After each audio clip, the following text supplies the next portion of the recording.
नमस्कार दोस्तों, जय श्री श्याम। एक बहुत ही कॉमन क्वेरी बच्चों की आ रही है कि सीए फाउंडेशन जून 24 या दिसंबर 24 कुछ भी कह सकते हैं।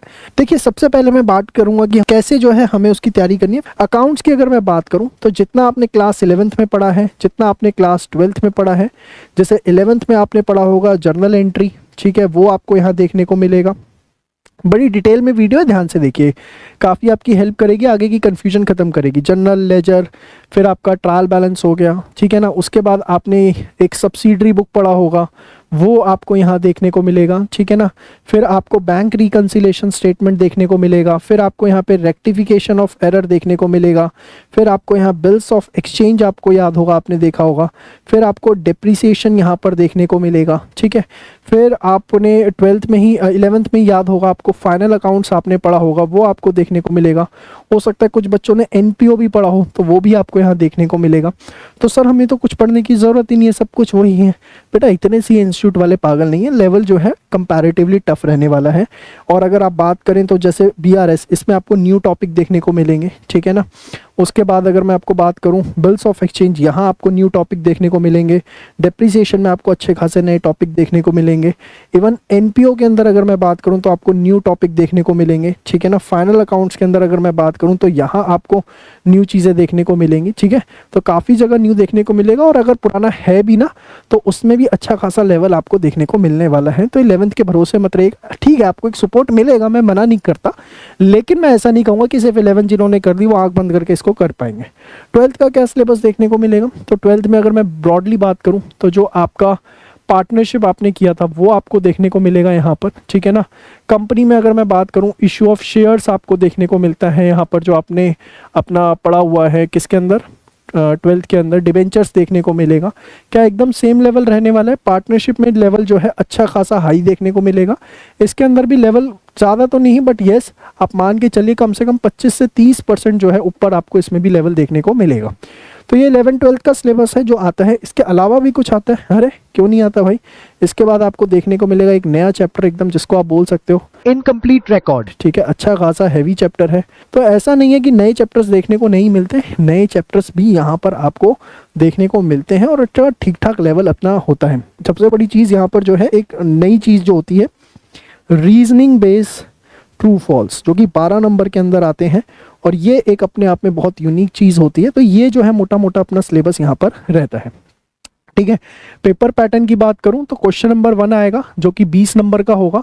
उसमें इंटरनली जो है कुछ चीज़ें होंगी, लेकिन ये मैंडेटरी क्वेश्चन होगा, इसमें कोई ऑप्शन नहीं होगा, ये आपको करना ही करना होगा। हो सकता है 20 नंबर में वो आपको 5-5 नंबर के 4 क्वेश्चंस दे दे, हो सकता है 4-4 नंबर के 5 दे दे, या हो सकता है ट्रू फॉल्स दे दे 2-2 नंबर के 6। जनरली आजकल यही देखने को मिलता है। जो रीजनिंग बेस्ड ट्रू फॉल्स है वो क्वेश्चन नंबर 1 में वो आपको दे देते हैं 2-2 नंबर के 6, और फिर आपको 4-4 नंबर के 2 क्वेश्चन दे देते हैं। उसके बाद क्या होता है सर, उसके बाद जो है आपको क्वेश्चन नंबर 2 से जो है देखने को मिलता है, क्वेश्चन नंबर 2 से लेके क्वेश्चन नंबर 7 तक, 2, 3, 4, 5, 6, 7, तो ये 6 क्वेश्चन देखने को मिलते हैं, ठीक है। और 16-16 नंबर के क्वेश्चन होते हैं।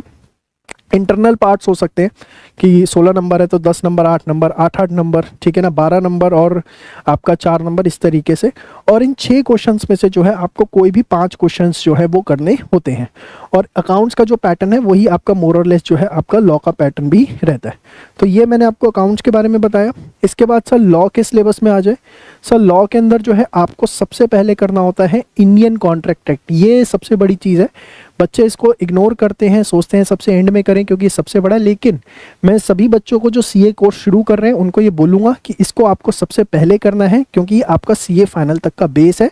इसको जो है आप गलती से भी इग्नोर करने की कोशिश मत करना। सबसे पहले आपको इंडियन कॉन्ट्रैक्ट एक्ट जो है वो करना है।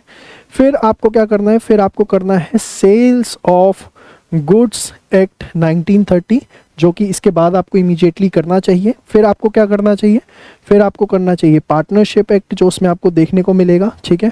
फिर आपको देखने को मिलेगा एलएलपी एक्ट, इसमें कुछ अमेंडमेंट्स भी हैं। और फिर आपको एंड में करना है कंपनीज एक्ट। इसको करने का पैटर्न मत चेंज करिएगा, यही तरीका होना चाहिए। अदरवाइज जो है लॉ में सबसे ज़्यादा बच्चों को दिक्कत आनी शुरू हो जाती है, क्योंकि वो पैटर्न जो है आगे पीछे करते हैं। राइटिंग प्रैक्टिस इस पेपर में बहुत बहुत बहुत ज़्यादा ज़रूरी है। जो भी आप पढ़ रहे हैं उसको याद करके लिखिए ज़रूर। बहुत ज़्यादा टेस्ट दीजिए, टीचर से चेक होने ज़रूरी है। आप हमारा 9.0 कोर्स करते करते हैं, हर टॉपिक के बाद उसमें आपको टेस्ट मिलेगा और हमारी टीम आपको चेक करके देगी। सबसे बड़ी खूबसूरती उसके अंदर ये है। फिर इसके बाद आपको 2 नए चैप्टर्स देखने को मिलेंगे, इंडियन रेगुलेटरी फ्रेमवर्क और नेगोशिएबल इंस्ट्रूमेंट एक्ट 1881। अब बात करें सर मैथ्स, स्टैट्स, एलआर की और इको की, तो इसका अपना क्या सिलेबस रहता है। देखिए मैथ्स की अगर बात करें तो बहुत जो है ना यहाँ पर आपको बेसिक मैथ्स देखने को मिलता है, ठीक है। जैसे अगर मैं बात करूँ तो सबसे इंपॉर्टेंट चैप्टर है आपका ratio, proportion, indices and log. मतलब ये आप मान के चलो 6th to 8th स्टैंडर्ड का मैथ्स है, ठीक है ना।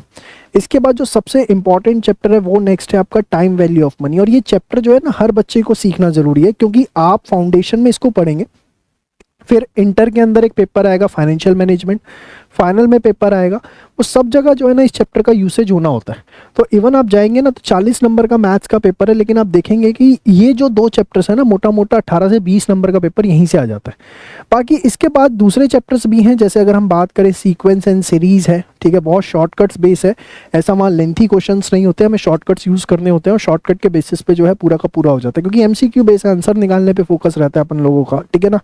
फिर अपना हो गया परमुटेशन एंड कॉम्बिनेशन, अगेन हमारे पास बहुत सारे इसमें शॉर्टकट्स होते हैं जो हम आपको क्लासरूम में पढ़ाते हैं, जिसके बेसिस पर जो है ये आपका पूरा हो जाता है। कोई लेंथी जो है नहीं करना होता। अगर आप 11th-12th में मैथ्स नहीं भी पढ़ के आ रहे हैं तो घबराने की जरूरत नहीं होती, कारण शॉर्टकट बेस सारा मैथ्स है, शॉर्टकट्स हमें आने चाहिए, फिर हमारे लिए कोई दिक्कत नहीं होती, उल्टा मज़ा आता है जब हम चीज़ों को करते हैं। फिर हमारे पास एक हो जाता है सेट्स, रिलेशंस एंड फंक्शंस, मज़ेदार चैप्टर, एकदम पढ़ के मज़ा आ जाता है। फिर डिफरेंशिएशन इंटीग्रेशन आ जाता है, वो हम थोड़ा सा एडवाइस करते हैं कि लास्ट चैप्टर है डिफरेंशिएशन एंड इंटीग्रेशन, कि अगर आपने 11th-12th में मैथ्स नहीं पढ़ा है तो थोड़ा सा आप इसको जो है बेसिक लेवल पे ही करें, ज़्यादा एडवांस लेवल पे इसको करने की ज़रूरत नहीं है। और एग्जाम में इसकी वेटेज सिर्फ 4 नंबर के आसपास रहती है। तो बाकी अगर आप देखें तो 36 नंबर का मैथ्स बड़ा कूल है, ठीक है ना। फिर सर स्टैट्स की अगर हम बात करें, ये जो है बच्चों को पास कराता है, पास ही यही कराता है, क्योंकि यहाँ पर बच्चे 40 में से जो है आराम से 35 नंबर ला सकते हैं अगर थोड़ी सी सही से मेहनत कर लें। सबसे पहली चीज़ स्टैट्स के अंदर जो सबसे ज़्यादा इंपॉर्टेंट चीज़ है वो है थ्योरी। यहाँ थ्योरी आती है लगभग 10 नंबर की, तो अगर आप सही टीचर से पढ़ रहे हैं तो वो आपको थ्योरी बहुत अच्छे से करवाएगा। और हमने भी अपने कोर्स के अंदर बहुत अच्छे से जो है थ्योरी को कवर अप किया है। आपने सिर्फ हमारे वीडियो लेक्चर्स को अच्छे से देख लिया, उसके कंटेंट को अच्छे से कर लिया, थ्योरी में 10 में से 10 ही आपके आएंगे, 9 की भी बात नहीं है। फिर इसके बाद अगर मैं चैप्टर्स की बात करूं तो जैसे इसमें चैप्टर्स आते हैं measures of central tendency and dispersion. Sir क्या ये जो है वो 11th वाला है? नहीं, 11th वाला बिल्कुल नहीं है। यहाँ पे थोड़ा सा अच्छी डिटेल के अंदर आपको चीज़ों को पढ़ना पड़ता है, और फ़ायदा ये है कि यही सिलेबस आपको बीकॉम में भी देखने को मिलता है। तो यहाँ पढ़ लेते हैं तो ग्रेजुएशन की चीज़ें बाय डिफ़ॉल्ट जो है आपकी पूरी हो रही होती हैं, ठीक है ना। फिर आपको एक बहुत ही इंपॉर्टेंट चैप्टर देखने को मिलेगा कोरिलेशन एंड रिग्रेशन, ठीक है ना। ये भी बहुत इंपॉर्टेंट चैप्टर है और ये भी आपको ग्रेजुएशन में भी देखने को मिलेगा, ठीक है। ये सब वही है। फिर आपको देखने को मिलता है एक प्रोबेबिलिटी का चैप्टर, बहुत सिंपल है। फिर आपको थियोरेटिकल डिस्ट्रीब्यूशन एक चैप्टर देखने को मिलता है, ये प्रोबेबिलिटी की ही एक्सटेंशन होती है और इसमें से थ्योरी जो है अच्छी खासी आती है। और लास्ट आपको देखने को मिलता है इंडेक्स नंबर। अब देखिए ये जो स्टैट्स वाला पोर्शन है ना, ये हर बच्चे के लिए नया है, चाहे आपने 11th-12th में इकोनॉमिक्स मैथ्स पढ़ा है नहीं पढ़ा, सबको बेसिक लेवल से दोबारा पढ़ना पड़ता है, क्योंकि बहुत डिफरेंट चीज़ें हैं और बहुत सिंपल चीज़ें हैं। बच्चा ठीक ठाक मेहनत कर ले, 40 में से 35 नंबर यहाँ पर बड़े आसानी से आ जाते हैं। तो मतलब आप सोचो कि अगर 35 नंबर यहाँ आ जाए और यहाँ पर जैसे ये 2 चैप्टर सिर्फ मैंने आपको बोला 18 से 20 नंबर के आएंगे, बच्चा ये 2 अच्छे से कर लेना तो आप सोचो 50+ तो यहीं पर आ गए। और अभी जो है आपके पास पूरा का पूरा एक चीज़ बची हुई है, that is what, logical reasoning.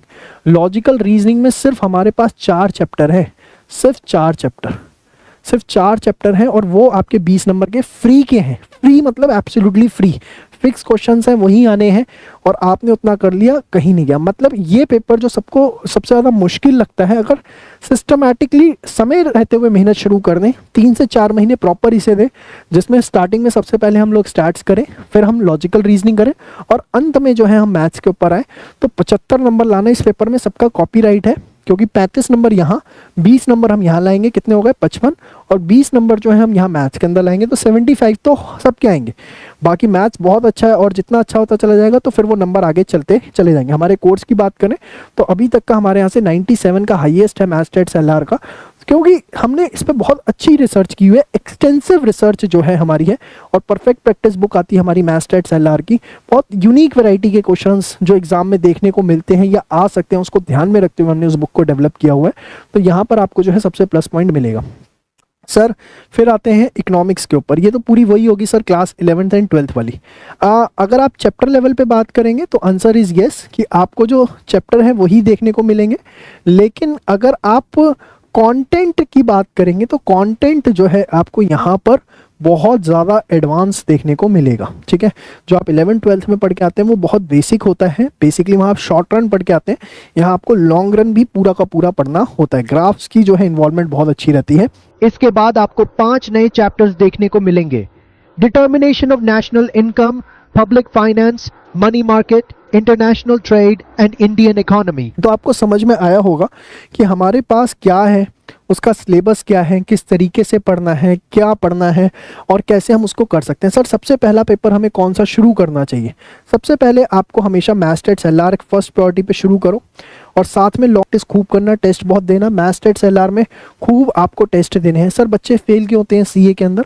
उसका सबसे बड़ा कारण जो होता है कि बच्चे फेल होते हैं, वो फेल इसलिए होते हैं क्योंकि वो टेस्ट के ऊपर फोकस नहीं करते। आप कहीं पर भी कोचिंग ज्वाइन करेंगे, वो आपको पढ़ा तो देंगे लेकिन वो आपके टेस्ट नहीं लेते हैं। टेस्ट ले लेंगे तो आपको चेक करके नहीं देते हैं। मैं आपको बता रहा हूँ बेटा, मुझे ना इस इंडस्ट्री के अंदर 14 साल हो गए, तो मैंने हर चीज़ देख चुका हूँ।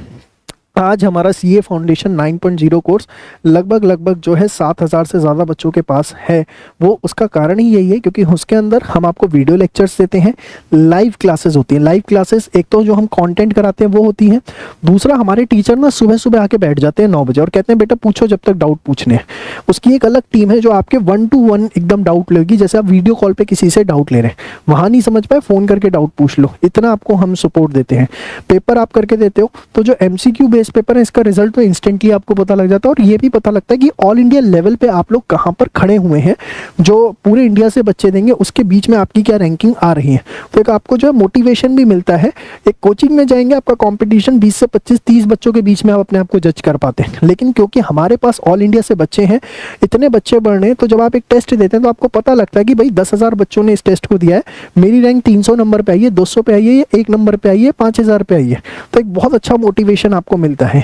सेम में अकाउंट्स और लॉ के अंदर अगर आप जाते हैं, या डिस्क्रिप्टिव टेस्ट है, वैसे हम 7 डेज बोल के चलते हैं, लेकिन हमारी कोशिश रहती है 3 दिन में आपको चेक करके दे दें। हमारी चेकिंग की सबसे बड़ी खूबसूरत बात ये रहती है, हम पेपर सिर्फ चेक करके नहीं देते हैं, हर उस पॉइंट पे जहां पर आपकी गलती हुई है हम आपको गाइड करते हैं कि यहाँ पर आपकी गलती हुई है, यहाँ आपको ये करना चाहिए था, तो आपको नंबर पूरे मिलेंगे। तो ये सबसे बड़ी चीज़ रहती है। साथ में आपको हमारा जब आप कोर्स लेंगे तो आपको 9 किताबें डिलीवर की जाएंगी। पहली किताब होगी task meter test meter. Task meter में आपको बताया जाएगा रोज कितनी पढ़ाई करनी है। 4 टास्क आपको रोज करने होते हैं, उस बुक में आपको लिखा होगा, आप सिर्फ उसको फॉलो करते रहेंगे, ऑटोमेटिकली आप देखेंगे कि लगभग आपका कोर्स जो है वो बहुत तमीज के साथ, रिवीजन के साथ, टेस्ट पेपर्स के साथ कंप्लीट हो जाएगा। डे टू डे बेसिस पे उसमें गाइडेंस है। टेस्ट मीटर जिसमें सारी डिटेल्स हैं, आपको कौन सा टेस्ट कब देना है, क्या देना है, कैसे देना है। फिर 4 प्रैक्टिस बुक्स आपको मिलेंगी जिनको हम परफेक्ट प्रैक्टिस बुक बोलते हैं। उन बुक्स के अंदर जो है आपको सारा आज तक जितने क्वेश्चंस एग्जाम में आए हैं, जो आ सकते हैं, आईसीआई के कौन से इंपॉर्टेंट क्वेश्चंस हैं, बड़े सिस्टमैटिक वे में वही क्वेश्चंस आपको करना है और कुछ करने की जरूरत नहीं है। और उनकी वीडियो रिकॉर्डिंग्स भी हैं, अगर आप किसी क्वेश्चन में स्ट्रक हो जाए तो आप उसकी वीडियो रिकॉर्डिंग भी देख सकते हैं। और फिर 4 आपको मिलते हैं परफेक्ट एनालाइजर। ये क्या है, हमारा मकसद है आपका स्क्रीन टाइम रिड्यूस करना, तो हमने सारे के सारे टेस्ट पेपर्स आपको प्रिंट करके दिए हैं परफेक्ट एनालाइजर में। वहां सिर्फ क्वेश्चन पेपर्स मिलेंगे, आंसर्स नहीं मिलेंगे। तो क्वेश्चन पेपर्स आपको वहां मिल जाते हैं, जैसे जैसे चैप्टर हो जाए वहां आप करते रहिए, हमें देते रहिए, सबमिट करते रहिए और आपको रिजल्ट्स मिलते रहेंगे। तो ये हमारा सीए फाउंडेशन 9.0 कोर्स में सारी चीजें आपको मिलती हैं। नए बैचेस जो हैं वो हर महीने हमारे शुरू होते हैं, तो आप जो है फटाफट जो है बिना टाइम वेस्ट किए हुए चीज़ों को शुरू करिए, परस्यू करिए। आप हमारे कुछ डेमो लेक्चर्स देखना चाहते हैं तो हमारे इसी चैनल पे डेमो लेक्चर्स भी हैं, लिंक में डिस्क्रिप्शन में वहाँ देख सकते हैं, नहीं तो डेमो का हमने एक लिंक भी बना दिया है, वो भी आप डिस्क्रिप्शन में जाके देख सकते हैं। बाकी कोई भी जानकारी आपको चाहिए तो हमारे हेल्पलाइन नंबर जो आपको इस समय स्क्रीन पर दिख रहा है 8888880402, यहाँ पर आप व्हाट्सएप करिए, हमारी टीम आपको कॉल करेगी। सारी जानकारी देगी या व्हाट्सएप पे ही आपको सारी डिटेल शेयर की जाएगी। तो उम्मीद करूंगा आपको काफ़ी इन्फॉर्मेशन मिली, ये वीडियो आपके लिए बहुत फ़ायदेमंद रही और आप अपनी पढ़ाई फटाफट शुरू करेंगे। और ये सारे रिजल्ट्स जो इस समय आपको दिख रहे हैं ये ग्रूमिंग एजुकेशन अकेडमी से हैं, जिन्होंने हमारे ऑनलाइन कोर्स से सिर्फ पढ़ाई करी। हम कोई ऑफलाइन में डील नहीं करते हैं, सिर्फ ऑनलाइन पढ़ाते हैं, ये भी मैं आपको बता दूँ। और सिर्फ क्योंकि हमें पता है, क्योंकि हम ऑनलाइन पढ़ा रहे हैं, हम ऑफलाइन नहीं पढ़ा रहे, तो हमारा 100% फोकस रहता है ऑनलाइन के ऊपर। और हम अपने स्टूडेंट्स को best and best her point of time पे जाते हैं। गूगल पे जाकर रिव्यू पढ़ लो, कोरा पे पढ़ लो, फेसबुक पे पूछ लो या अपने सर्कल में किसी से भी पूछ लो, वो आपको सिर्फ एक ही एडवाइस करेगा, सीए मतलब जीए। तो आज के लिए इतना ही। कोई गुस्ताखी रही, कुछ आपका क्वेश्चन है तो आप ज़रूर पूछिएगा कमेंट के अंदर, हमारी टीम रिप्लाई करेगी। बाकी मिलते हैं नेक्स्ट वीडियो में, तब तक के लिए बाय बाय, टेक केयर, जय श्री श्याम।